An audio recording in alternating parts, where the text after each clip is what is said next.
Of course, my adventure started with my parents we see here in 1925. My father, Gaston Jean Michel, come from a family whose ancestors had received real estate property from King François Ier of France.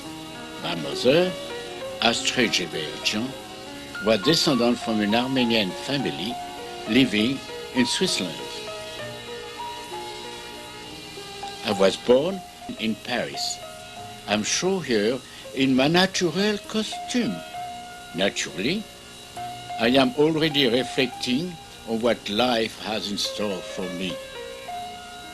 On summer day, when I was about 8, I was sitting in our living room with my paternal grandmother. All of a sudden, we heard the sound of a galloping horse and my mother laughed. On horseback, she entered from the garden through one of the living room doors, passed in front of us, and went out through another door. Immediately behind her, also on a horseback, my father went past us, pursuing her. Shocked, my grandmother looked at me and said, "I hope your generation won't be that eccentric. I will let you be the church." I now realize that our youth, my sister Jacqueline and I, received from our mother an education with great affections. She never punished me, my sister Jacqueline, or my brother Hervé. Like my father did, she would bring us to the dining room and explain what we had not done so well. She would also urge us to make our friends understand why they should also avoid what could harm others or ourselves. I'm sure here at the right, standing behind Aunt Jeanne on a visit to my paternal grandmother we call Bonne Maman. It was there I learned to contemplate and appreciate the marvelous landscape before us, the Puy d'Or mountain and the setting sun.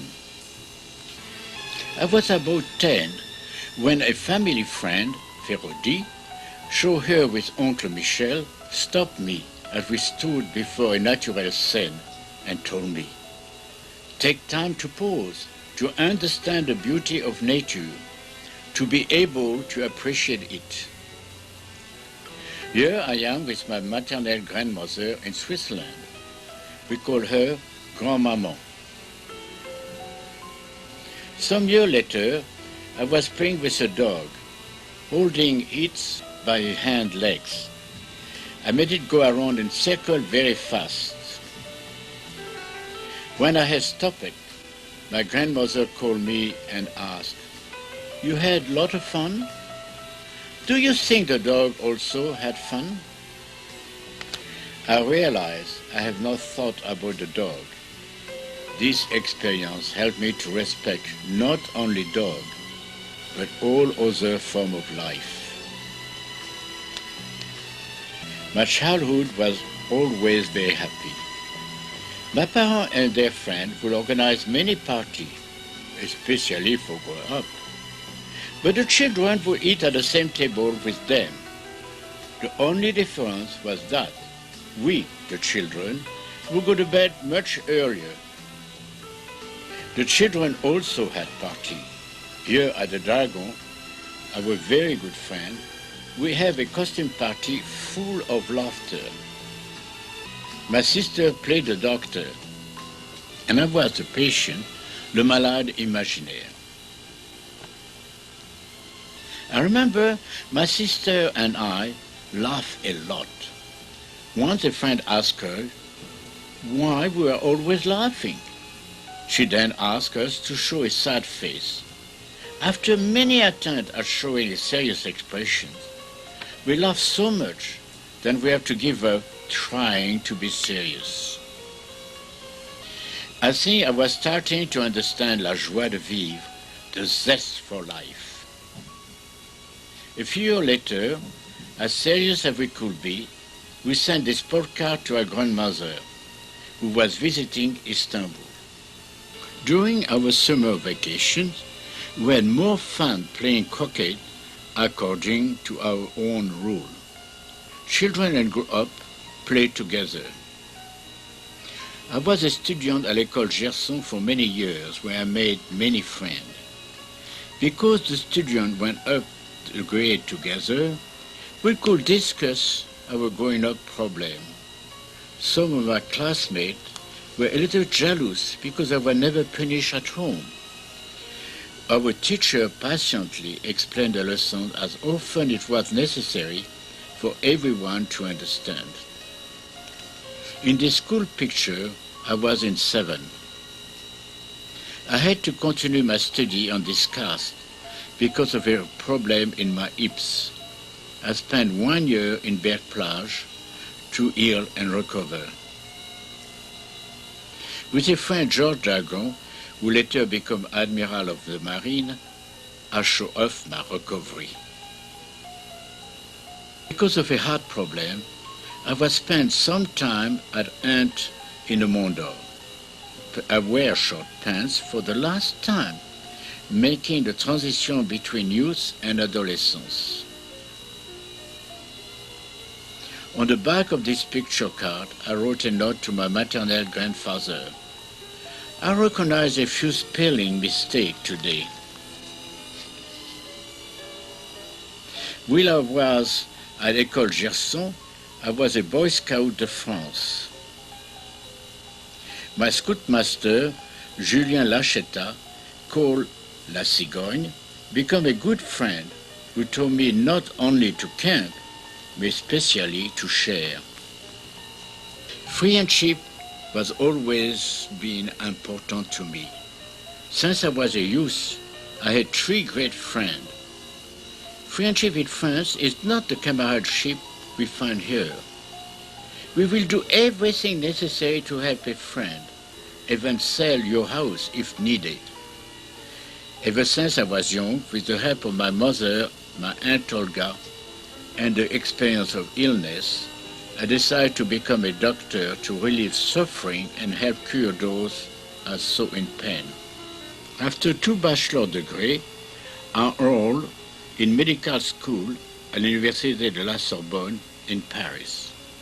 During one summer vacations, I went to visit Aunt Elsa and Caro with a friend, Raoul de Lautrec.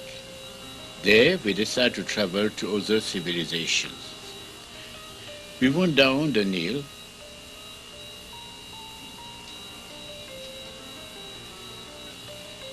There it occurred to me, why not realize a long-time dream, go to Tibet?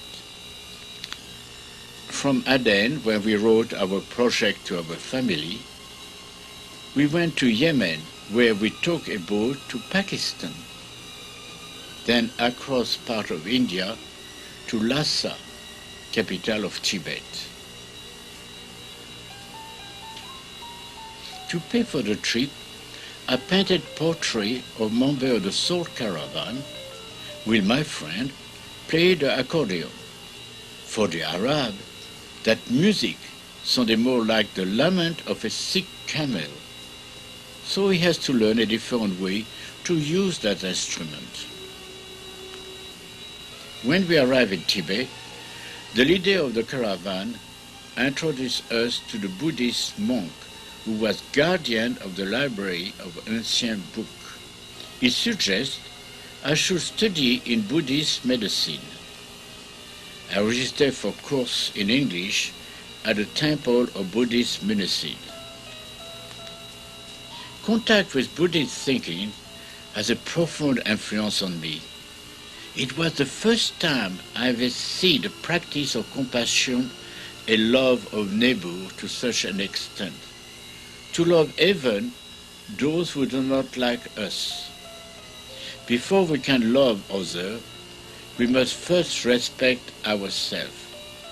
At the end of each class, the professor will say, doubt what I have just told you, so you can find your own answer.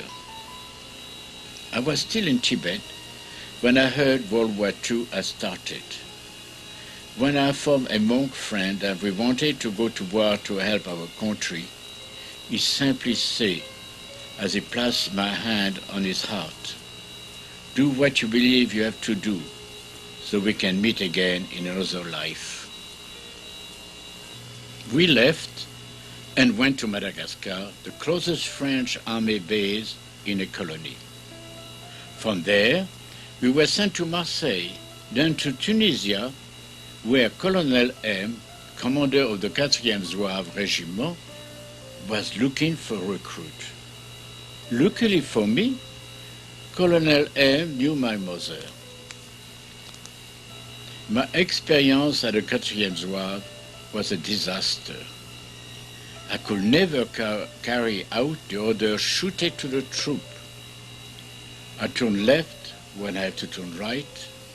At present arm, my gun flew up, etc. I therefore spent my weekend in the barrack alone to learn how to become a soldier. The showdown came when I meet my captain in the street. Instead of military salute, I smile at it and say, "Ah, Captain, I hope all is well with you." He glared at me saying, "For me, yes, but not for you." Colonel M was wise enough to recognize that my war effort could not be possible in the regular army. He called me to his office and said, "You and the army are not going to get along, but I have another job for you. Go to the Gold office in London and find out if they can use your service there. If not, go to see Churchill." I arrived in London by way of Spain. At the Gold office, they could offer me no better than maître d' at the officers' club. I said, "No, thank you." I went on to Churchill office with a letter of introduction from the Colonel M. Churchill received me in his office at the Admiralty and told me, "Go wait for me at home at Chartwell's." Mr. Churchill received me, saying, "Dinner is served at 8. You can speak to my husband there."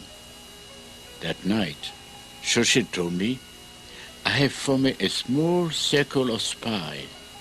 I want agents who are very free and able to think for themselves and act by themselves."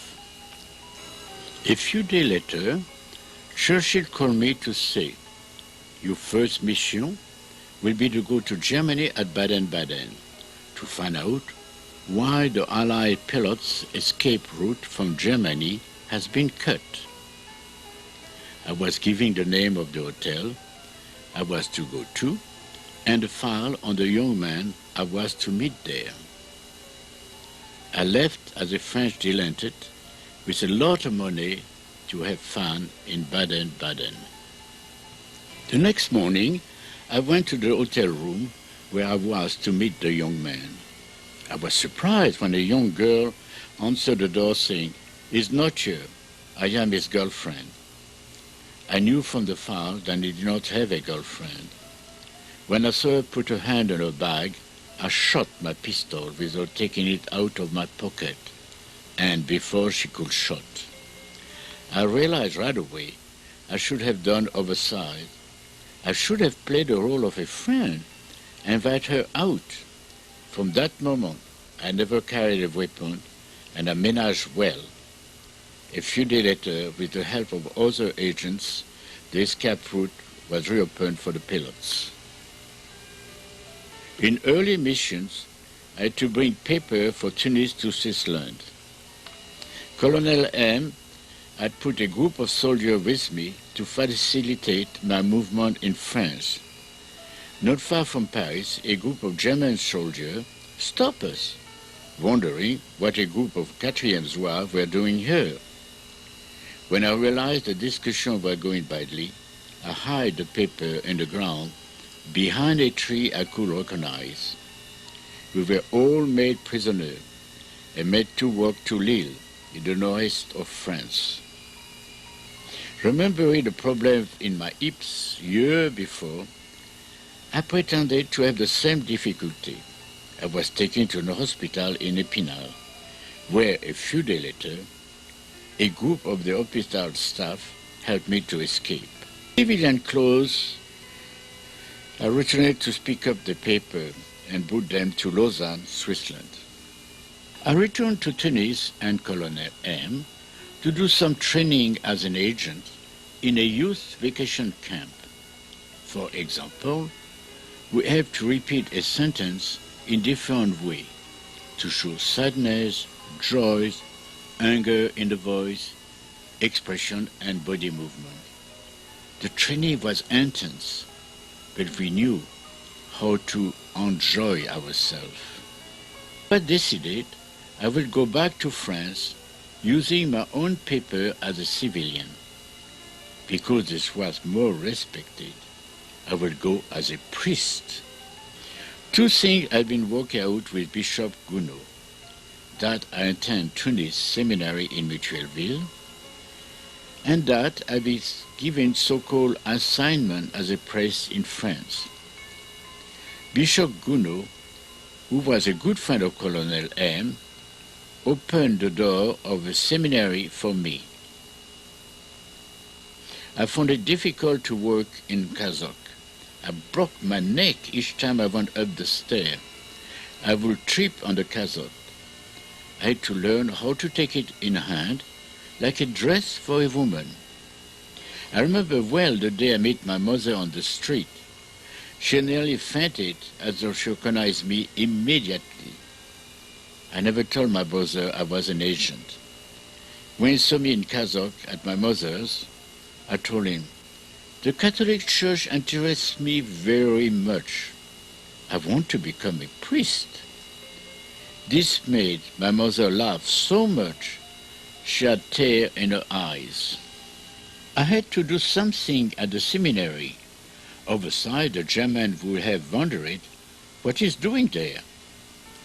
I took courses in philosophy and human relations. Only my logic textbook remained, with notes in French for me, because the course was given in Latin. The philosophy courses were very useful to me for intellectual and spiritual growth. I realized that this philosophy went well with the Tibetan approach. One important difference, however, concerned the love of neighbor. The Catholics do much talk than practices. Also, according to them, sex should be exclusively to make baby. While I study philosophy, I also learned to say Mass. My favorite part came at the end when I would say, Ita missa est. I also learned to perform marriage and funeral. I would say Mass only when German soldiers were present. Only in one mission did I have to marry a German soldier. He wanted his French bride before returning to war. I spent 2 years at the seminary. I will follow the courses, go out on mission as a priest or civilian, then return to the seminary. It was during that time that I fell in love with Giselle, who was also interested in medicine. I was delighted to learn that she loved me too. I had to explain to Giselle and her family that when they saw me in Kazakh, because I was in missions. We decided to get married on September 20, 1942. I was waiting at the church when the bomb exploded as Giselle's car was driving to the church. I was informed of the accident and that Giselle was in the hospital. When I arrived there, I was told that Giselle was dead. The funeral for Giselle, her mother, and her bridesmaid was held in Tunis Cemetery, where family and friends were able to express their grief. In spite of my intense pain, life had to go on. Because my next series of missions will be carried out in North Africa, I decided to do them as an Arab. The Germans will not pay attention to an Arab who they consider inferior. I learned to become an Arab by living with this family in Tunisia. I learned to imitate the facial expressions, the gesture, the work of this man I call Mohammed. He found that very funny. Because my skin did not have the Arab tan, I was giving an artificial one to my hand, face, and skull, after shaving whatever hair I had left. When I realized that my figure was too short for an Arab, I had to wear this glove, which gave me longer finger. The bracelet hid the separation between the glove and the arm. This was my house in the village. To the left was the house of the family who helped me to become an Arab. Like every good Arab, I have two wives, a real Arab and this English woman who was also learning to be an Arab.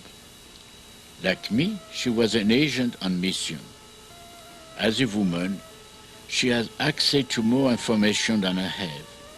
Arab women talk much more among themselves than the men who are much more reserved. Arab women do not talk to men other than the member of their family. The first mission as Arab was to work at the post office in Tobruk to obtain information on the movement of the German army. Because both Allied and German troops went through Tobruk, the post office was sometimes held by Germans, sometimes by the Allies. What a surprise is what to see who was also working there, dressed as an Arab, my German friend from the university, Horst Wendt, who was doing exactly what I was doing, except for the opposite camp. We look at each other, recognize each other, and without uttering a word, burst out laughing. We both agreed to put friendship ahead of the job. Since I had just arrived and had not yet found a place to live, we decided we should share accommodation. I stayed with him as long as I remained in Tobruk. 2 years later, when Tobruk fell to the Allies, I saw Horst Wendt taken prisoner. When my mother heard this, she put her name for a German prisoner to work for her. It was Horst, who I learned later was resting at my mother's house, wearing my robe, while I was still at war. I found this rather amusing. Another mission as an Arab has a special effect on me. I was to find and map waterhole in the Sahara for the Allied troops who wanted to take Rommel and the German army from behind. I joined a Tuareg salt caravan that I accepted that I go along, and if they knew I was not an Arab, they accepted me immediately. They called me our cousins. I recited with them the prayer twice a day.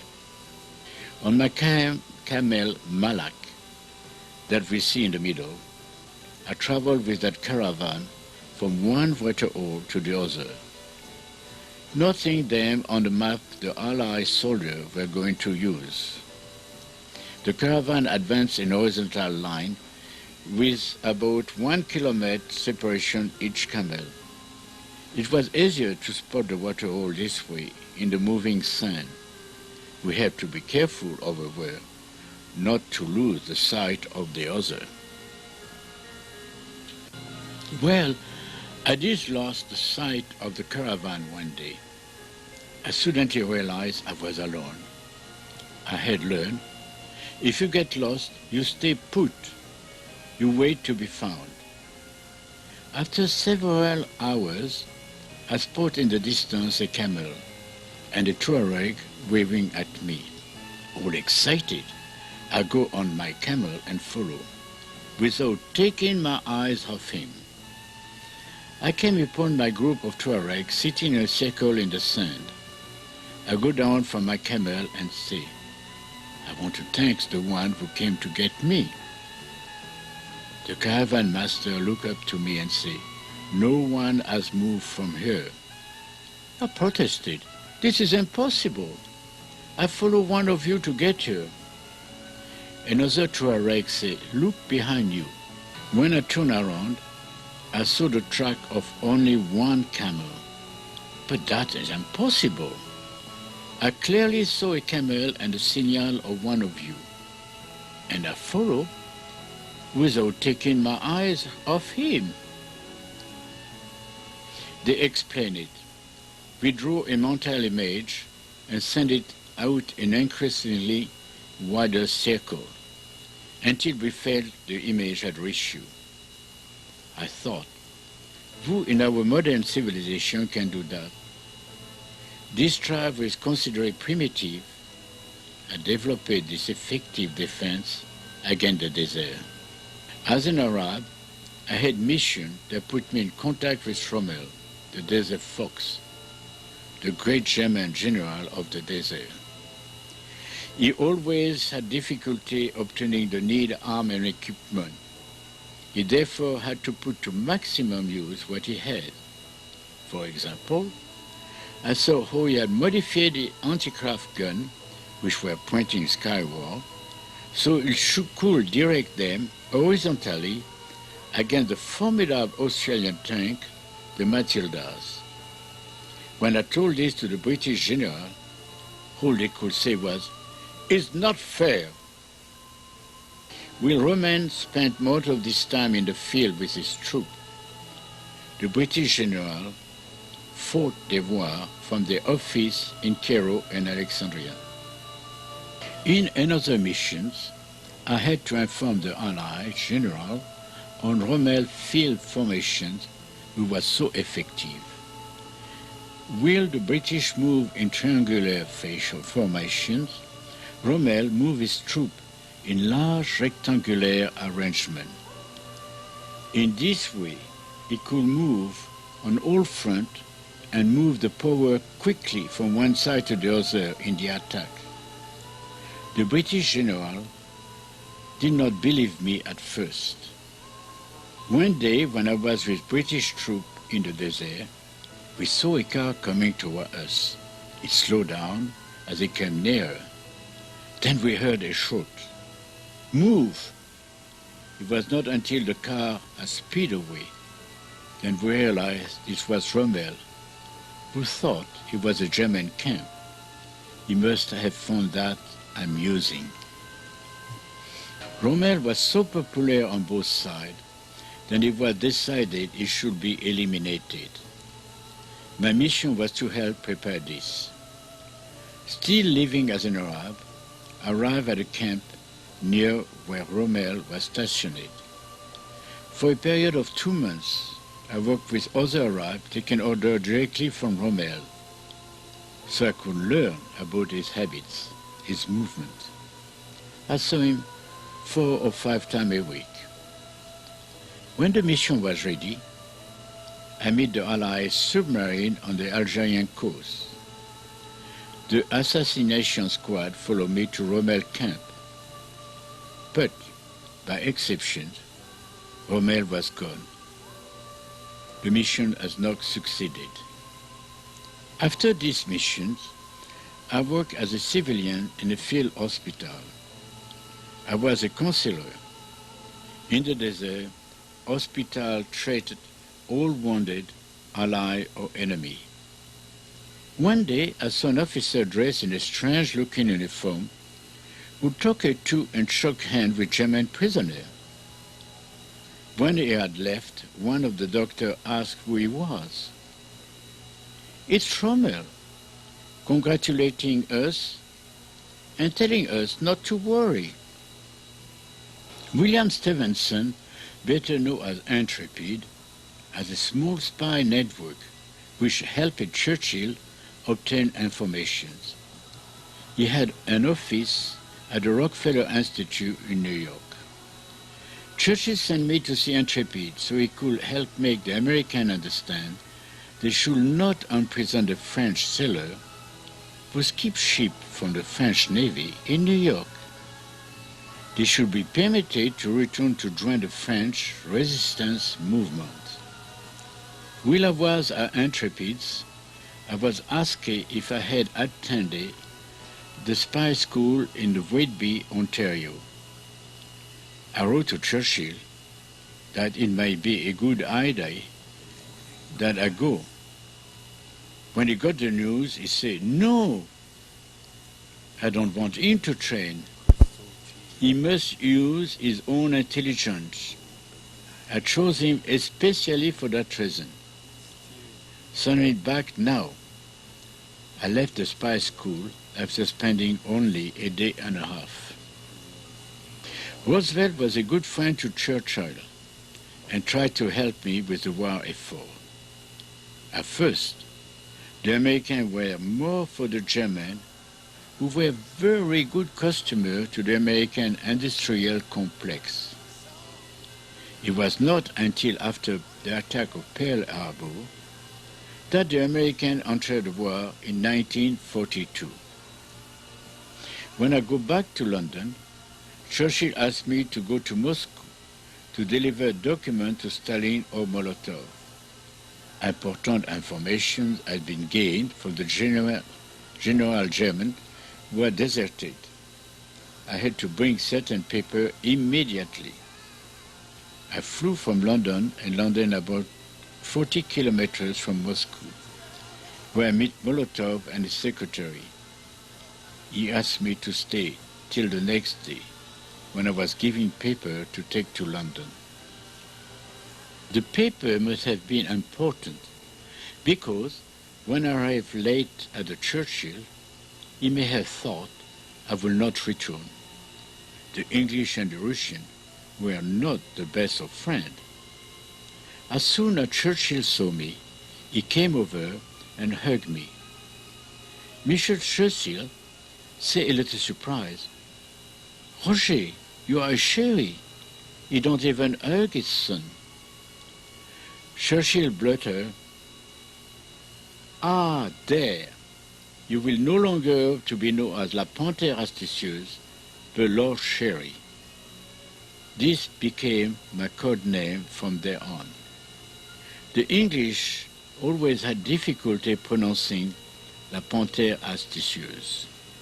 When I returned from a mission, I always went to their home, Chartwell, a chateau he had bought with the income from the sale of his book on World War I. The Churchill got along very well. Mrs. Churchill was really the boss of the household, a kind of loving boss. She did not speak very much, but would suggest with affectionate persuasions. Churchill enjoyed playing with words. How many times did I hear Mr. Churchill say, "Winston, don't start that." Churchill would turn to her and say innocently, "Me? What did I do, my dear?" He has an extraordinary vocabulary. He corrected me a few times, saying, "This is not the exact word." He could say clearly in 5-word sentence what other people use 12 words. They were a fantastic couple. After my mission to Moscow, Churchill asked me to go to Rome with a letter to the Pope asking that he condemn Hitler, who was fighting against the Christian and the Jew, etc. At the Vatican, I was not received by the Pope, but by a nun they called the Popessa. She told me, "We cannot do this because we need to protect the Catholic in Germany. Besides, the Russians are atheists." What stunned me was to see a woman at the Vatican giving order. When I reported back to Churchill and explained, he asked me, But you did not see the Pope? I answered, no. I traveled to Egypt with Churchill, who was going to make de Gaulle to sign a peace treaty, putting an official end to the hostility of the two countries in the Middle East. It was there that Churchill told de Gaulle, I have a French agent who is very good. He introduced me to de Gaulle, who asked me, surprised, why aren't you working with us? We have an office in London. I answered, I went to your office before I seeing Mr. Churchill. The only job I was offered was maitre d' at the officers' club. His face turned white. When I saw this, I felt sorry for the one who had not recognized what I had to offer. I had say, I had training in medicine, psychology, and that I was a good actor. De Gaulle did not like the atmosphere Churchill created around himself. De Gaulle wanted to take order from no one. He would say, the French are for the French. Colonel M, whom we see here, more favorable to Churchill's approach, was in contact with him regularly. As I mentioned earlier, he was a friend of my mother and wrote to her to give her news about me while I was in missions. The letter contained code message for me to decipher. All letter was censored by the German. To help the French resistance, because I knew the code and the work of Jean Moulin, one of the leaders, Churchill let me work there for a while. I carried Moulin's order to the group who sabotaged railways, telephone lines, to hinder the German activity. I was called back by Churchill to bring documents to an American camp in Burma.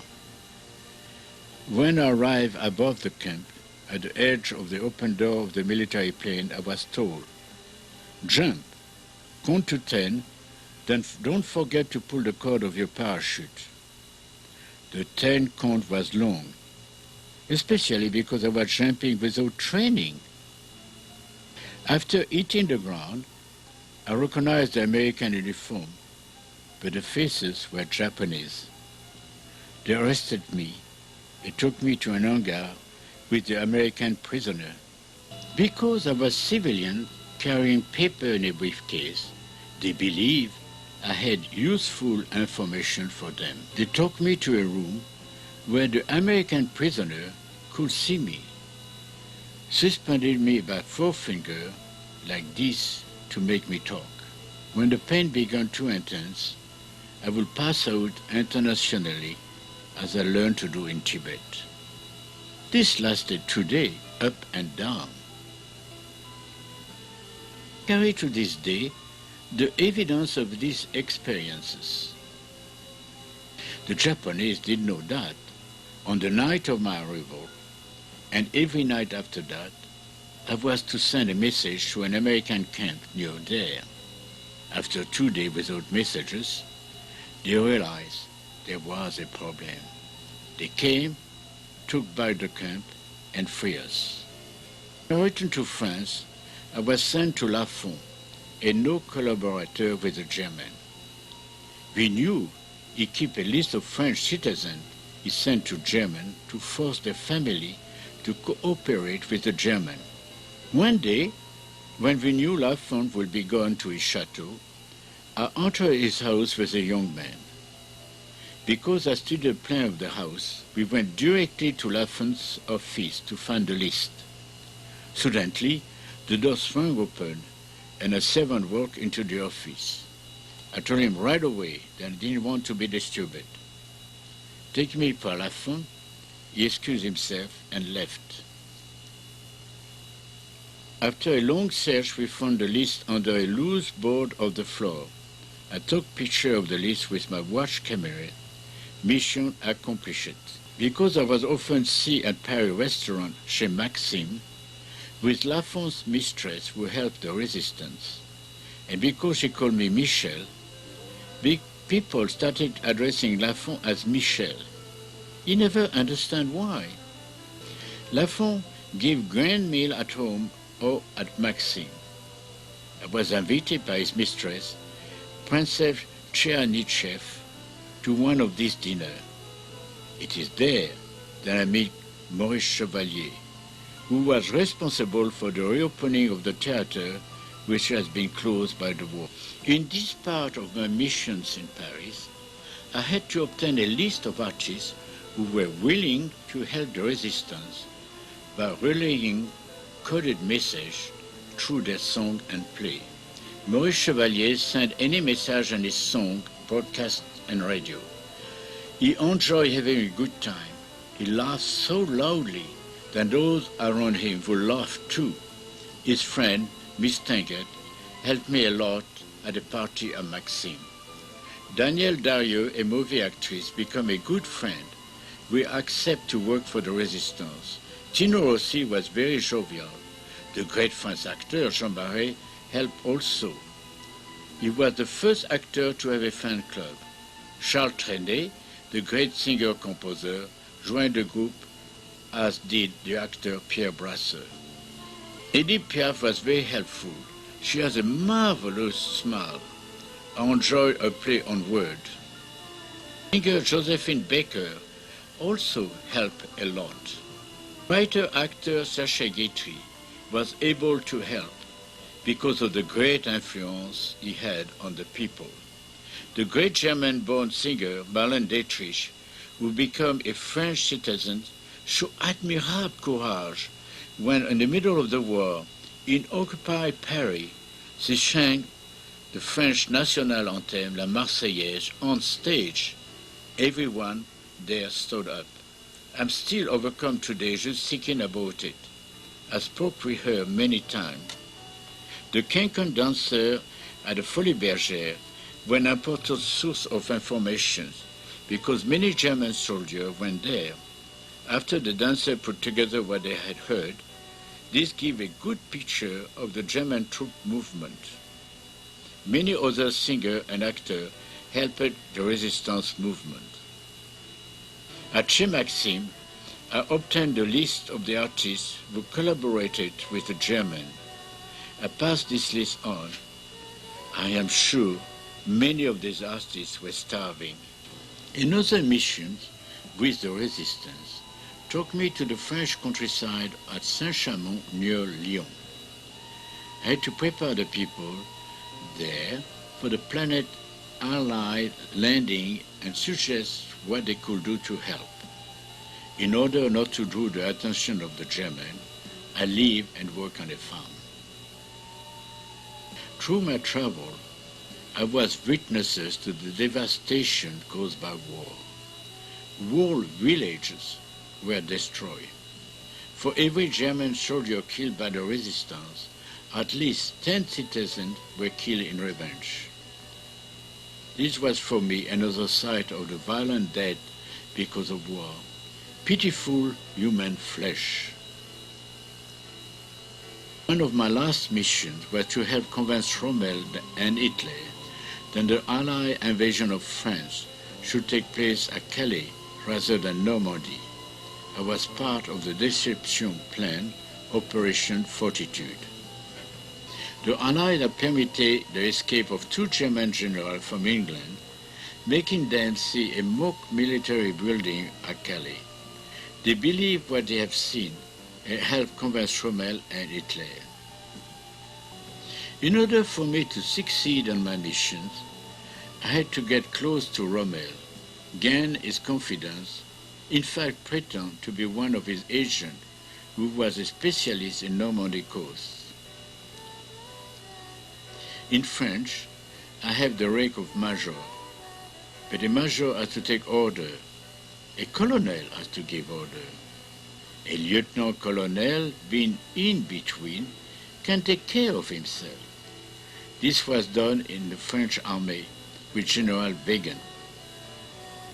For these missions, I took the identity of another Roger Michel. I had to learn everything about him. I have no idea what happened to him. I never asked questions. I did my mission, and that was all. For Rommel, Roger Michel was a Frenchman and a good friend of the German. This Roger Michel was known for his exploit with the girl. I was obliged to play that role.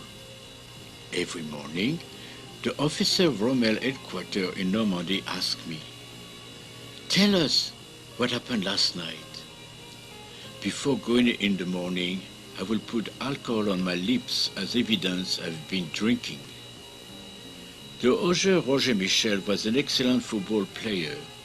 This role was more difficult for me. I had to learn certain functions of a German officer. This monocle was very amusing. It was nothing to put it on, but I had to wear it even when I rode a horse. It took me a week to keep it on in a gallop. Rommel required that I wear the uniform of a German lieutenant colonel. A small insignia identified me as a member of Rommel headquarters. The French occupation government of Vichy was sending me to help Rommel better understand the building offensive at Calais. I was working with Colonel Alexis Baron von Rohen. He spoke an excellent French. He let me know very early that he did not approve of the grand plan of Hitler and the Nazis. It is clear from the misinformation he gave to the Germans that he seemed more on the Allies' side. This is why, in October 1945, he was executed by the Germans as explaining in this book, Bodyguard of Life. I had a spy team to help me to escape in time, but I could not bring von Roman with me. Along with other agents, my mission was essentially to explain to Rommel and his officer why the Allied landing could not take place in Normandy, but at Pas-de-Calais.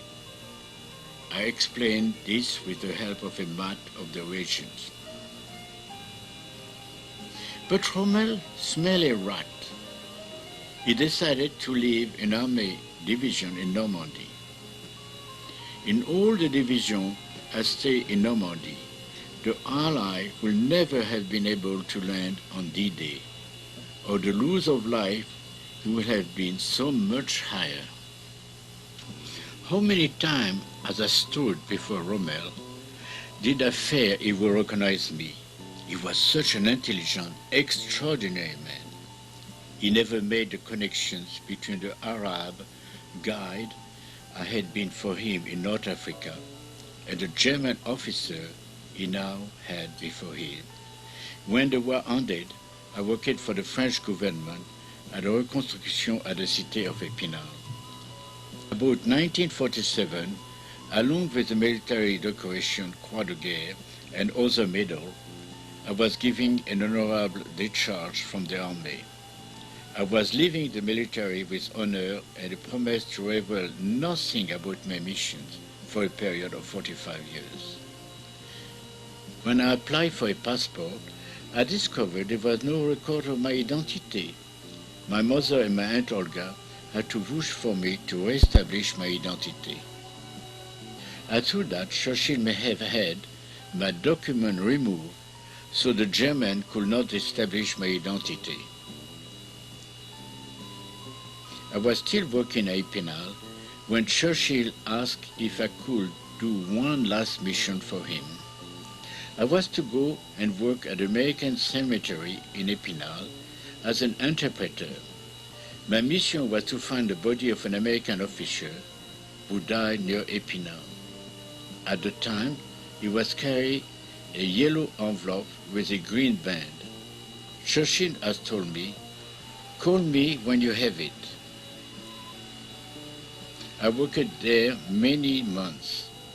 German prisoners of war worked and had helping unearth the body, identified them, and according to the wish of the family, rebury them or have them sent to the US.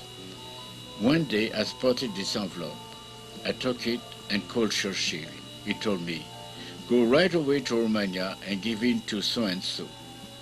Because Churchill had told me to go now, I left still wearing an American uniform. He explained the comment in the book, The Trial of the Fox. Major Roger Michel was seen after the war wearing a U.S. Army uniform. Then he vanished behind the Iron Curtain. After I crossed late in Australia, I wore civilian clothes. I did not need paper. This is a copy of the letter explaining the end of the job at the American Cemetery in Epinal at the end of 1948. It is only after I realized that my war experiences were definitely over that I started to think about and understand what I had left true. Firstly, I realized how perfect my mission identity paper had been. Where did Churchill get all this German stamp? It was incredible. As I understand better, I also wondered how I had survived certain missions. After my disaster with the 4e Zouave as a soldier, I had gotten some training as an agent at Tunis, Michel. There I taken my scout name, Panthère Astucieuse. I learned code to communicate with Colonel M. This is how he sent code letter to my mother. I had learned to use a pistol very well. I had also learned to read a map rapidly and draw one from memory. Churchill wanted agents who could work without order. Here are your missions, and we left. It was up to us to succeed. We were giving a lot of money. We left, got the mission done, and came back. I always spent the first night with the Churchills. Then I will go with others to wait for the next missions. It is strange that when I was on a mission, I was very much in control of myself, which I am not usually. I knew exactly what had to be done. I reacted correctly. It was instinctive for me. When the servant walked in Athens, I knew exactly what I had to do. I spoke first, not giving him the time to ask, who are you? I spoke to him as an inferior. I said, go get some tea. I had learned in psychology to think fast. The problem is to act fast. There must be an immediate connection between thought and actions. As an agent, my life was often endangered, but I never stopped to think about it. For me, it was an adventure. I was young, succeeding was a challenge. I would tell myself, here another difficult task. If I don't succeed, one more or less, the war will go on. I always told myself, Churchill, give me a mission. I have to be resourceful. That is what interests me, resourcefulness. For example, I was like a young Frenchman with a lot of money, having a good time, etc. In the meantime, I was trying to do my missions, all the while keeping in mind the image of the young man enjoying himself. Many times I had to sleep with women, etc. I never felt guilty. It is a good thing I was raised in France. If my mission was to pick up some document, I would make myself very visible, so my contact knew who I was. It was up to them to decide when to hand over the paper. When I had them, it was up to me to disappear. Playing the role of a German spy was a completely different matter. My heart pounded many times, especially in my second situation with Rommel. He had seen me as an Arab. Now he saw me as a German officer. Is he going to recognize me, I wondered. He did not. I realize now that I had to be a good actor. My life depended on it. On stage we play a role. In a film, as in a mission, We must leave the role. As an agent, I play my role well. I must have, because I'm still here. From Colonel M's letters, my mother figured out that I was an agent. One day she told me, "Your father did the same job for many years." This 1938 photo is the last I have of my father, whom we never saw again. After the war, my sister learned I had been an agent. She then informed me that she had worked for the American, and that certain messages she had sent out were for me. My mother simply said, "He must run in the family." During the war, most of France was under German control. Many French citizens collaborate with the German, but many worked in the resistance with the Allies. After France was liberated, many were executed by citizens or put in prison because they were believed to have been collaborators. Many, on the contrary, are only pretended so they could obtain information that could be helpful to the Allies. During the war, the collaborator government was situated in Vichy, so-called capital of Free France, the part of France that was not occupied by Germany. It is clear that Prime Minister Laval was a German collaborator. In my opinion, however, Maréchal Pétain, President of Free France, was often opposed to Laval's order. This makes me believe that he was a collaborator in name only, in order to save as many French citizens as he could, and France itself. I was struck by the courage of the French to the visible destruction in their country and the enthusiasm they show to task of reconstructions. For me, it was returning to the Université de Paris to complete my medical study, which has been interrupted in 1937. I completed the course, but before my internship in hospital, I decided to go to Canada and visit friends of my mother. I crossed the Atlantic on the Samaria and arrived to Halifax on April 1st, 1949. When I saw 2 feet of snow there, I decided to travel to Quebec City, where there was 3 feet of snow. I asked the station master, "Is there a place in Canada where there is no snow?" When he answered, "BC," I realized that my mother's friend lived there. After sending a telegram to the steward, I boarded and trained for Vancouver, where they were waiting for me at the stations. I went to their Swallowfield farm in Longueuil Prairie. There I discovered that spring was in full bloom. I took my meal with the steward, but I lived in the little house we see on the left. When I told Mrs. Stewart that I was interested in drawing and painting, and that a good friend in Paris, Jacques Fat, sketches for the haute couture, she asked me if I could sketch some ideas for dresses. I did this in the evening. During the day, I helped Mrs. Stewart make a new garden. When Mrs. Stewart asked me how we could create a park-like atmosphere, I suggest we dig a pool.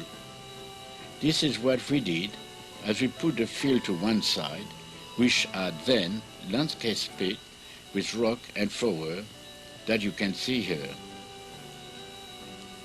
A neighbor, Norman Wilson, built a new barn for the cow. My contribution was the design of this metal weather cock. Mrs. Stewart asked if I could help him milk the cow in the evening. Since I never touched a cow, the experience was new for me, as well as the pain in the forearm. When Mr. Stewart judged that I could milk the cow and care for them, they decided to leave on a holidays. Before leaving, Mr. Chua told me, "Remember, you must milk the cow." I answered, "That I must not forget." What he did not tell me was the set hours, 6 o'clock in the morning and 6 o'clock in the evening. All he told me was to milk the cow and put the milk in the large cistern which a truck would pick up every morning. In the afternoon, I decided to go to a movie that night. I went to the barn, but because it was only 4 o'clock, the cow was not there. I went to get the cow. Milking 8 cows was a lot of work for me. When I finished it, I let them go. The next morning, when I went about 8:30, the cows were all in front of the barn door waiting to be milked, I think. Since the milk truck came only about 11:30, I had all the time to put the milk out to be picked up. Little by little, the cow, which are not stupid, realized there was no point in coming at 6 in the morning or at 9. Stay in the pasture. To call them, I started playing a rather original trumpet, thinking they would come to the call. When they did not, I went to get them as I played my trumpet. Little by little, they understand that when I played the trumpet, it was milking time, and they come galloping, tail high in the air. Everything was going well. I was happy. The cow looked happy. The steward returned. The next morning, Mr. Steward came to me out of breath. "Roger, where are the cow?" I say, "Did you play the trumpet?" "What trumpet?" I had to explain that the cow come only at the sound of the trumpet, and that he had never told me milking time were 6 and 6. He had a good laugh. The cow relearned their 6 o'clock routine. This story was a sensation in the area. L'Oncle Perry had never been the same since. I thought I had put my war adventures behind until I received a letter from Horst Wendt, who was asking if he could help me to move to Canada. He was the one who had worked as a German agent in Tobruk. When he came, he stayed with me. I introduced him to Marie, the French teacher in Langlais school. They fell in love and were married a few months later. In 1952, I went to work in Kemano, on the northwest coast of BC, where an hydroelectric dam was being built for Alcan aluminium. Because we were the first human in the area, the animal has not yet learned to fear men. Because I was bilingual, I got a job at the hospital as a counselor and physiotherapist. The construction work was very dangerous, and there were numerous accidents and deaths. After the first fatal accident, I went to get the body to bring it to the hospital. The law required that an autopsy be done in the presence of a doctor, a nurse, and a member of the SCMP. I placed the body on the table, and the doctor began the autopsy. After making the first incisions, the doctor turned to me and said, "Roger, I can take care of the living, yes, but the dead, no. Can you finish?" I took the scalpel, and he left a few minutes later. A few minutes later, the nurse excused herself, then the SCMP officer. I was alone to finish the autopsy, as I was for all the others that followed it. I had seen so many mutilated bodies during the war. In Kemano, in the evening for entertainment, we put on play or musical review. In spite of the large number of employees, we were always served exceptional meal. After Kemano, I looked for work in Vancouver. It was then I learned that there was a School of Fine Art. I returned to Langley where I met John Buckley, a former ballerina turned poet after being struck by polio. John's parents allowed me to build a little house on their property. Before construction, a road has to be built. I was so proud of my little house that I named it after my mother, Astrid. In winter, I would leave my car in the yard at the Berkeley. There was many party at my house.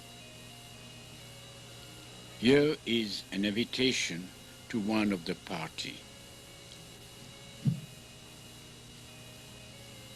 We had all the convenience. After you, Kay.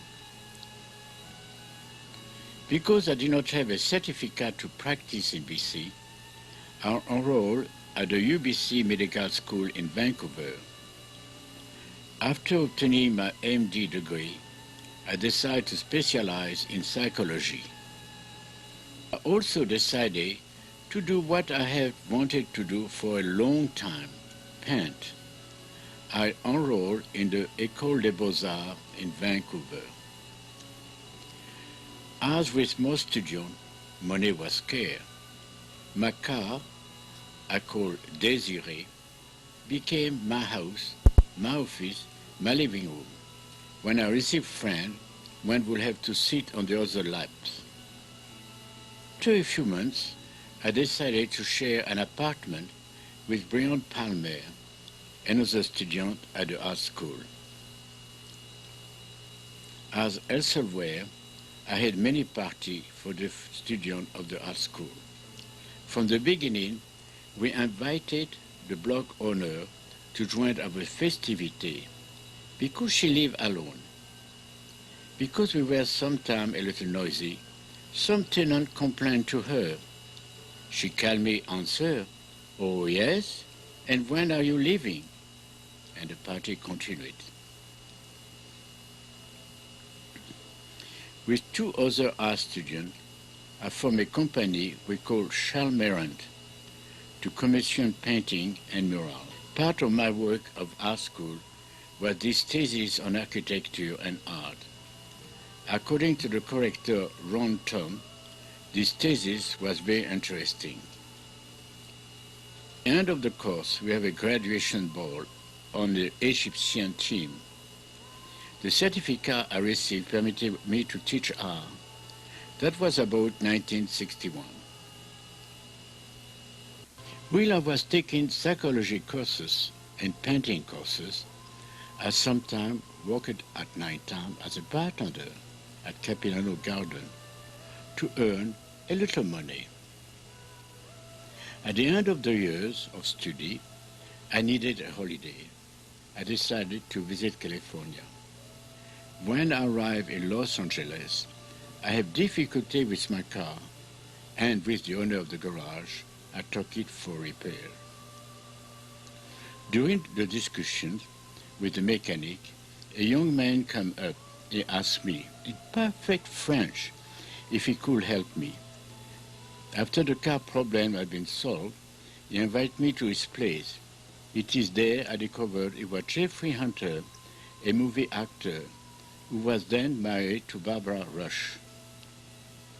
When he realized I was not trying to use his friendship to gain access to Hollywood, he introduced me to other stars, like Alan Lane Rocky. We see here with his horse, Blackjack. I also meet Rock Hudson, Alan Ladd, Robert Wagner. Guy Madison became a good friend. Tab Hunter visited me. Jane Deans, Jane Russell, Anne Blind became a good friend. I visited her and she came to visit Alastrée. We wrote to each other for a long time. Scott Brady also visited Alastrée. I met many other actors. I realized that in spite of their fame, they were simple people and full of life. I went back to Hollywood many times and this friendship continued. I had met Hollywood actors before when I replaced a friend as bartender at the Banff Spring Hotel for a month and a half. They were making 2 films in Banff at the time. Jimmy Stewart was generous with his tips. Marilyn Monroe was warm and distinguished, in contrast with the way she was portrayed in the movie. With Shelley Winter, it was rather the opposite.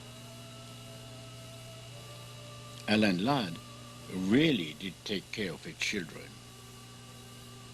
For 2 summers, I worked as bartender on the boat Princess Joan, which took passengers between Vancouver, Victoria, Seattle.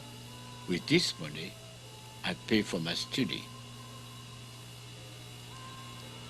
In my spare time, I motorbiked with some friends.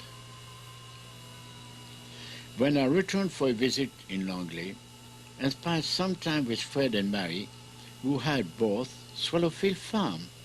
I wonder if the cow will remember me. I took the trumpet, which I stayed in the barn, and as I went out to the field, I played a note the cow had heard 4 years earlier. We soon heard galloping, and a few cows came running with the tail straight, remembering the sweet I used to give them. We had a friendly get-together. After finishing my course, I went to Penticton for a visit. There I worked as a bartender. I met Doug Miller, who worked at the local radio station. We rented a house in town, and yes, we have party.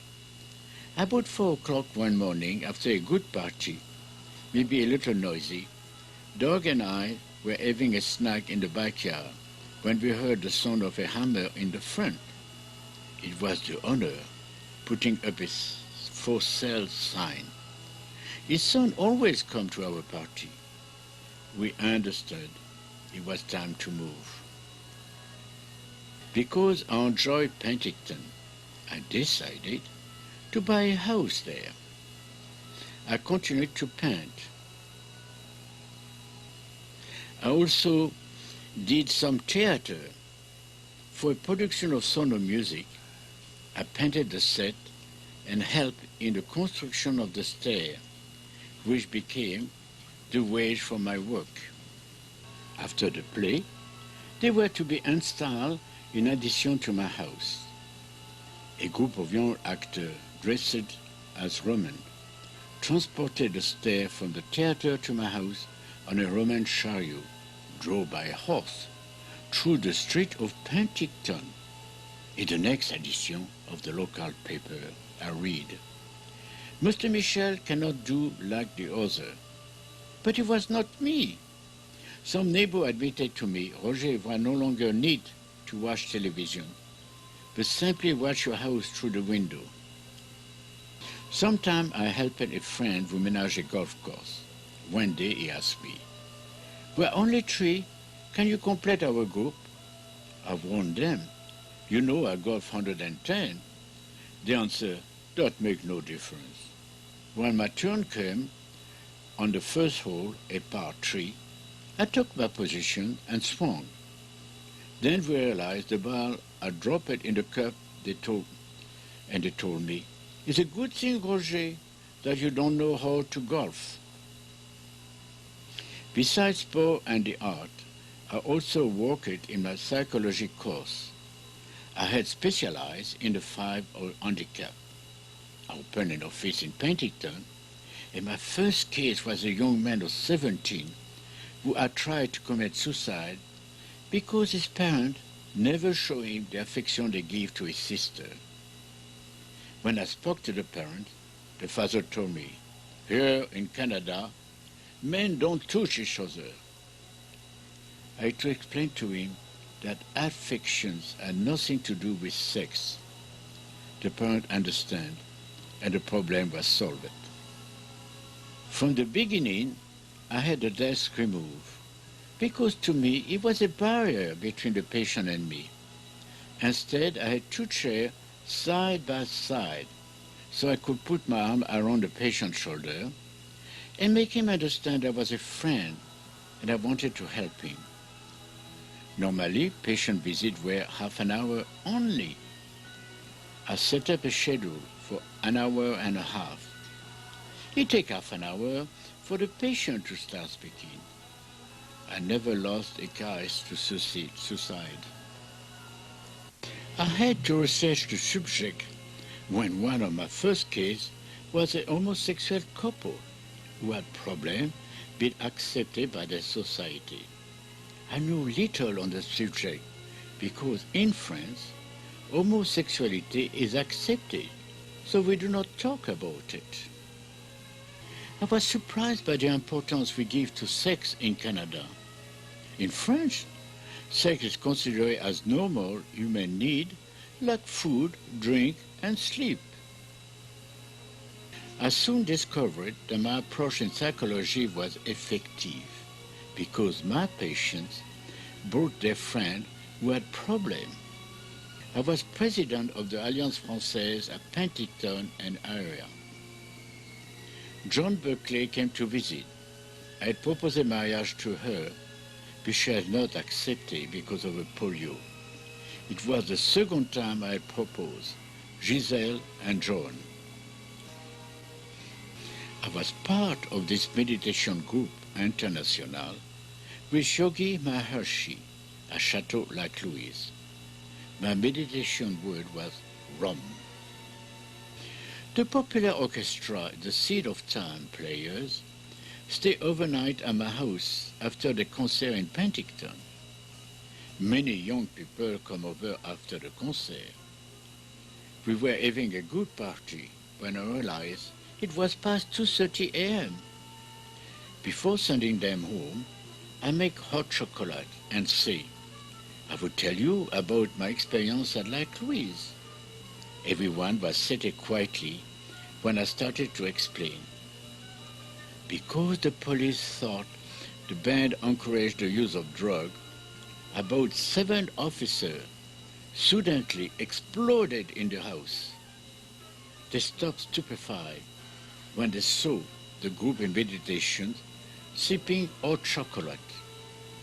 Their shock was followed by the deep embarrassment and apology as they removed cactus needles from their legs. For an element surprise, they had come up a hill behind the house. After I sold the house in Penticton, I bought a ranch just out of town. I was living there when I started to work for the BC government in Vernon to the north. I did some theater in Vernon also. After the first play at the Powerhouse Theater, I became known as the Baron. A neighbor at the ranch agreed to help me with my rehearsal. I painted this mural for the theater. Oh yes, another party at the ranch. About 1975, I sold the ranch in Penticton, where I decided to move to Victoria, where I rented a room at Brandel's. The lady who read teacups at the restaurant, the Red Swing, where I worked. After I accepted a job as psychologist in Springwood, I rented a house in Jordan River.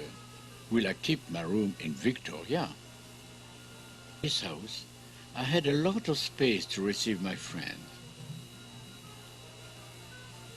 The staff of Springwood was very good. Here are few members. It occurred to me that a vegetable garden would be a good thing for everyone in Springwood. It was a huge success, especially because each of the residents had the responsibility for part of the garden. With other residents of Jordan River, I did the same thing there. In Springwood, the atmosphere was always happy. We gave the residents as much liberty as possible. We celebrate with great joy the birthday of the residents. Because we received little financial help from the government, the only gift were a birthday cake and hugs of affections. I had to obtain a license to drive a bus to take the residents on outings. Some were taught to drive and do minor repairs. I got some residents interested in creating a stamp collections. The director of a similar institution in England came to visit Springwood to find a reason for its success. Once a month, the residents came to visit me in Jordan River. After giving them some information on sexuality, some residents demonstrated their affections. This demonstration by members of the staff drew a lot of laughs. Two former workers came to celebrate the marriage at my house. The residents will always remind us when it was time to celebrate a special occasion, here Mardi Gras. This was a sport competition in 1981. Here we celebrate my first 10 years in Springwood. Would you like some tea? Welcome to our garage sale. We need to raise money for an outing. Here we celebrate Christmas in 1983. Every summer, we spend 1 month at Cowichan Lake. I thought drawing as a mode of expression. We organize activity for the residents and the staff in Springwood. Everyone shares in the planning of the activity for the week. After more than 10 years, I retired from Springwood. The greeting on the card read, "Good luck, good health, much love, and many thanks, Springwood." Then a gift from the staff and a farewell meal. I very much enjoyed the time I spent at Jordan River, at the seashore, in the midday sun, or in the splendor of the setting sun. In this quiet place, I could plant solutions in my work and give the Lord Day its true meaning, a day of rest. Because my work in Victoria demanded more time, I had to say goodbye to Jordan River, to the great disappointment of my friends from Victoria, who were losing their getaway. I bought this big house in Victoria with a living room able to receive 40 people. The terrace was a favorite spot for rest and get-together. I was very proud of my flower garden. From my youth, I remember seeing, invited together at my mother's house, the Rothschild bankers, the street cleaners, judges, ex-prisoners, etc. She would say, "These are all human beings. They all have a role in life." As she has done, I invited together judges, ex-prisoners, intolerant religious, homosexuals, etc. I realized they could all get along together. My large property was not only a refuge for humans, but also a storage place. One Christmas, after midnight mass and a réveillon meal at my house, the priest designated me for the traditional benediction. Be happy by loving one another. For many years, I celebrate my birthday by inviting all other Libra on my street. After migrating to Canada, I visited France many times since 1974. Here, in 1974, I was visiting an aunt with my brother Hervé and my mother, who I have not seen for 20 years. We had kept regular contact by phone and by letters. The Paris I have left in 1949 was grey and dirty. The one I saw now was clean and full of color. A new law in France raises a tax to the property that were clean and improved. Every time I return to France, I spend a few weeks with Aunt Eftik at Saint-Tropez, and a few weeks with Aunt Olga in Mont-Saint-Sulpice near there. On one occasion, two of my nieces were also visiting. Near Saint-Tropez, I visited a friend of Aunt Eftik, whose son was an old friend of mine. I would also visit my sister Jacqueline and her writer husband in their vacation home in the Pyrenees. This was one of my last visits with my mother, seen here, with her friend Roger de Soultré, former director of the Concours Epic and Equestrian Club in France. I helped my brother celebrate his 50s.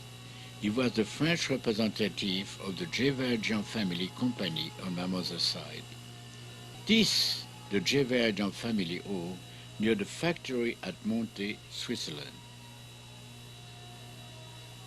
In 1903, my uncle Runt started a manufacture of synthetic ruby. The pinhead-sized ruby at that time were used mainly in the watch movement. The Geva company grew rapidly with new production technology and increasing demand for the scientific gem industry. From pinhead ruby at the beginning to crystal as big as 300 carat today, the 100 or so employees help in the production of 60 tons of scientific gem per year. The application of the ruby to the laser has helped in the expansion of the Geva gems. The synthetic Geva crystal have an increasingly great variety of use, including medicine and space. My niece Cassia is now the director of the company since the death of her father Vahan. During the whole time I worked at Springwood, I was also counselor for the prison in the province. I was sent all over to counsel the staff and the prisoner when there was trouble with one or more prisoners. Through this contact with the prison system, the punishment system, I understand that justice is human invention to replace love. Punishment is used instead of affection. Justice punishes the thief, but not explain to him the suffering he has caused to people he robbed. Then religion says God is just. It is not so. God is total love. If we were to put more affection on human relations, we will lose fewer prisons. Love one another as I have loved you. This has been the guiding principle of my life. After my retirement, I was asked 3 times to continue my volunteer work with the prison system, and I accepted until I realized that I will not be able to retire if I remain in Victoria. When I sold this big house in Victoria, I had to give much of my furniture, book, paintings. The loss of these possessions was soon replaced by the joy the gift gave to my friend who received them. I understand that we become too attached to material possessions and forget to live in the present and enjoy what we have. We must have to exist and not exist to have.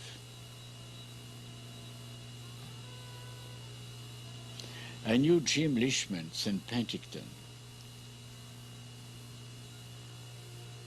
This talented artist built his house on a floating island. While I was looking for a place to stay on Quadra Island, I helped Jim build his new house there. I found this house trailer that no one wanted to rent because it was located next to an hangar where boats were being built. When I realized its potential, I rented the trailer. Slowly the trailer was transformed as well as the ground around it. Bruce Jordan built the additions. All the wood used came from the seashore. A first guest house was replaced by this one with the help of Steve Archie, a friend. Out of work and field, the terrace garden came into bloom. With time, secluded little corners were etched in the wood space. Each year, more flowers brightened the garden. A tour of the Island Flower Garden is held each summer. For the last 2 years, my garden has been on the list and many people visit. When I am not in the garden, I do some reading in my professional library and in the section covering a variety of subjects. Sometimes I add to my collection of some 15,000 stamps. Sometimes I write letters and newspaper articles. Last December, I sent 127 letters. I have a collection of about 700 videos, which friends on the island borrow regularly. I also continue to paint. My gifts are often painting, for which I have no for the quantity, if not the quality. I'm a member of the board of the Association Francophone Campbell River. I write articles in their review, including a critique of new French video. I'm a member of the Quadra Island Senior. I'm also a member of the Quadrat Legions. What takes up most of my time in life, interest is the visit of young people which continue here. They come for advice and friendship. I am for them a friend, the grandfather they need. Grandparents and children sometimes have difficulty with the parents, and they can discuss their common problem. The different generations learn from each other. The older generation should adopt the younger. I learn a great deal from the young people who visit me. Parents who are often too busy providing for the financial need of the family do not have time to be the counselor to their children and show them affection they so greatly need. Parents should always be in touch with their children and keep the communication line open. I remember at school, there were boys I did not get along very well with. After I had mentioned that to my mother, I arrived home for lunch one Sunday and was dismayed to find this very boy my mother had invited. As soon as she saw me, she told them, "Ah, there is Roger.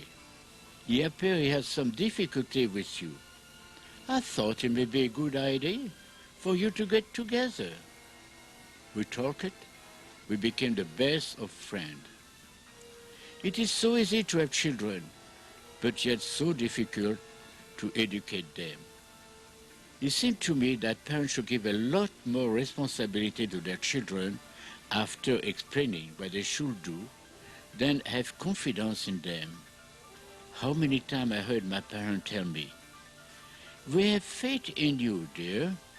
I was proud and very pleased. For me, confidence makes us feel good about ourselves. In French, we learn liberté and responsibility for our actions. The parent should be friend of their children. My sister and my mother were friends.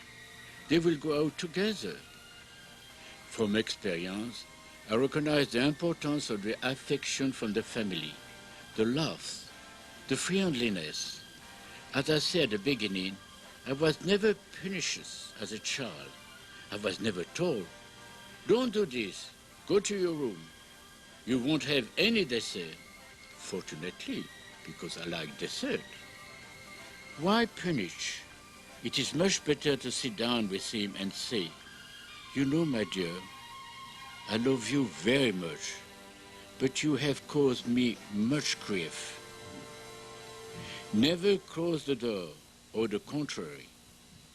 To the young men who come to see me about problems they have caused, I say, "Let's talk about it." Little by little, I change their approach. Punishment is not the answer. We must explain why. Explaining and punishing is worse yet.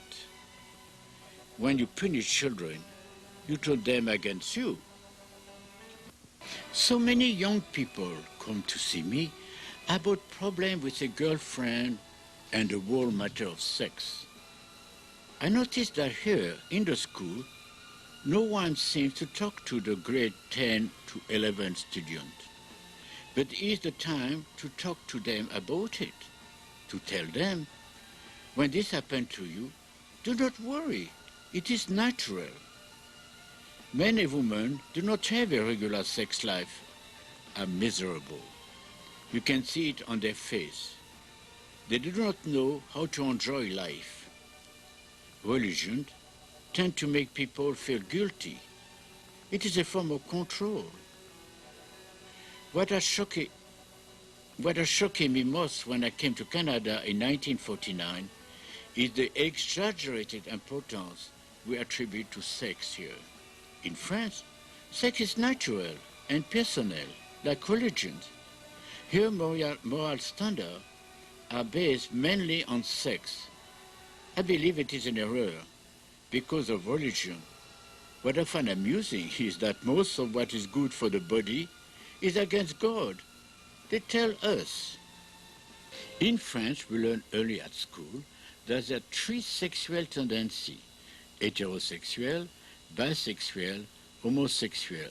They told us, you will belong to one of the three, and you must respect the other two.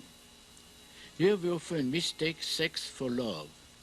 In French, sex is seen as the star, and we have learning the meaning of the word no. No thank you, but thanks for the compliment. The basic of a good relationship is friendship and the honesty that follow in the conversations. You must have complete confidence in your friend. If you have doubt, there is no use. If you have total confidence, carry it to love. Friendship is the base, then come confidence. This is followed by affection, then love. Parents say little to their children, who have to discover everything by themselves. I know, hundreds have come to see me about this. Some are distressed. Why do so many young people continue to come to see me? It may be my zest for life, ma joie de vivre. In 1927, France made a clear separation between the church and the state. On one of my return trips to France, I was told Canadian missionaries were trying to win back the French to the Catholic Church. I remember my sister telling me, who want to feel guilty again. It is much better to be free and responsible. In French, moderation in food and drink is important. Anything but in moderation. When someone is drunk on the street, we know it is a foreigner. Wine helps to make a meal more endurable. It aids digestion. Children learn to drink wine little by little.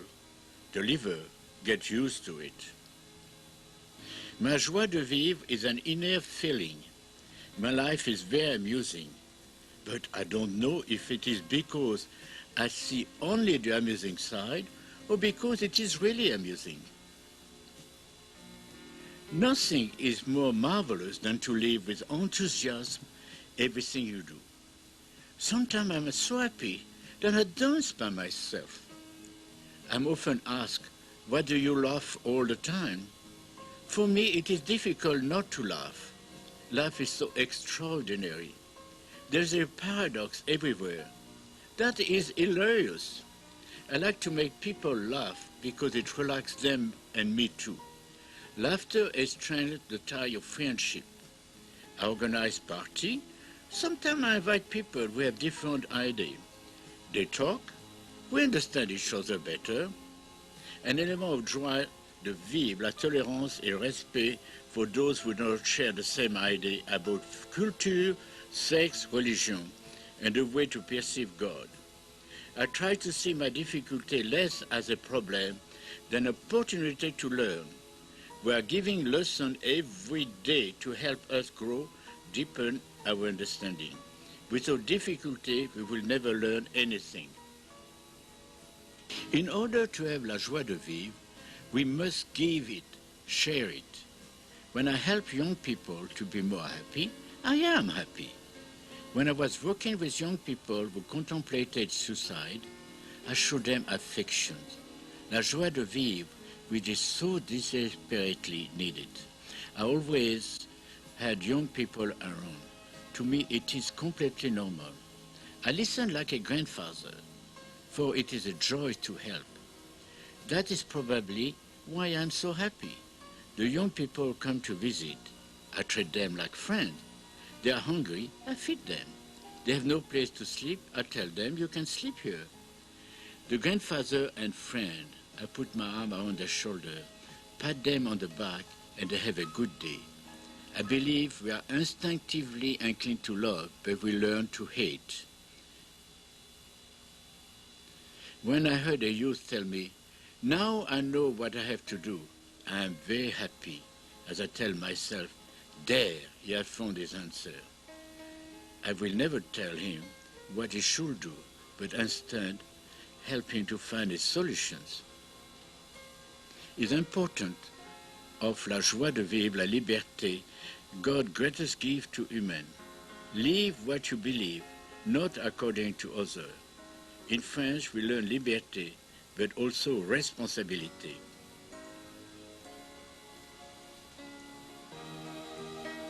I have had so much joy because I have love, because I have helped, that I am sad for those who have not known these joys. How many people do not really live? Those who do not understand how exciting life is, with its difficulty and its joy. They do not live, but merely exist. This is not at all the same thing.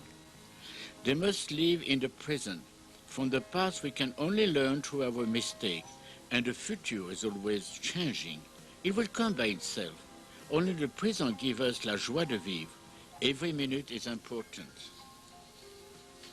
Joie de vivre comes from the work that gives the satisfaction of a task completed.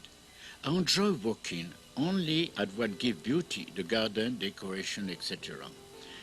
The natural beauty around me gives me la joie de vivre.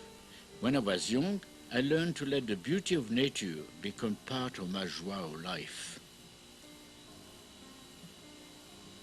Our good friend, the animal, are also a source of joy because of the affection they give us and accept from us. When I see two-tone happy, I feel happy too. I like to tell funny stories and do things that make people laugh. For example, here in a parade on the island. I remember at a party where I was visiting friends, I was dancing wildly with a group of young people. When I returned to my place, someone told me in a serious tone, "Roger, please act your age." It seemed to me that was doing. The heart and the soul always remain young. We must never take ourselves too seriously. We should die 120 with an expression of 40 years.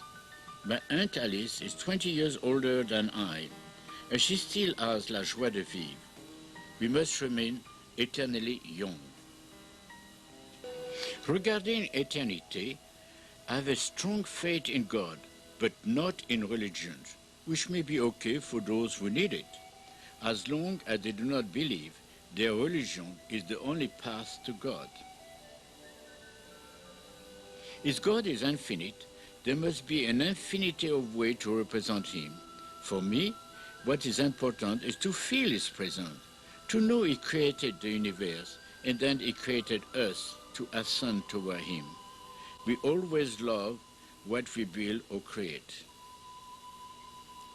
Because He created us, I'm convinced that God loves us perfectly and completely because He is total love, and we do not punish those we really love. It is because God loves me completely that I have a complete confidence in Him. For me, spirituality is speaking with God. As a young man of 17 or 18, I begin to realize that I always got an answer from God, not right away, not always what I expected, but I knew it was the answer. I realized we must always be receptive and never say or do what can harm ourselves or others. I speak with God and I listen. I always have an answer.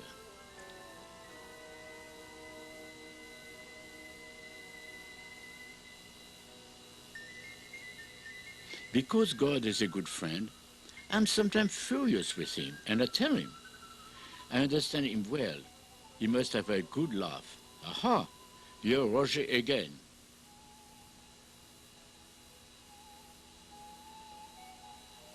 I talk with God, especially at night when I am comfortable in my bed. I close my eyes and I tell Him, well, listen, I'm going to talk with you. There are certain things that happen that I don't understand. Or, on the contrary, I would like to thank you for your help. I make someone happy today. How many people think of thanking God because they help someone? To be able to speak to God, we must start by loving ourselves, others, nature, the animal, all His creations. We must have total confidence in God and love Him. I love God very much. Every culture has created its own morality because of its own religion. They forget they all have the same God. Every religion and its prophet that say, do not kill, love one another as I love you. When there's so much hate and death in the world because of religion, instead of preaching, it would be much better to set a good example, especially of affection, tenderness, love. I have read the three main versions of the Bible. They are all somewhat different. For me, it is impossible to interpret differently the essential message, love one another as I love you. This is the guiding principle of my life. I need no other. Those who speak about God's justice do not know God's love. Justice is not love. God gives us the liberty to think, to choose. Why should we not use this gift of liberty? Religion tends to limit and inspire a feeling of guilt. What is it, according to them, that what is good for the body is against God who created this body as it is? Every time I have a difficulty, I think, maybe in the next life, if death is like falling in sleep, fine, I enjoy falling asleep. If there is another life, that is completely new adventure, and I like adventure. Regardless, I'm not afraid of dying, because I've never been afraid of living. That's why I'm happy. Life is such a great adventure. Why would a new life not be even a greater adventure?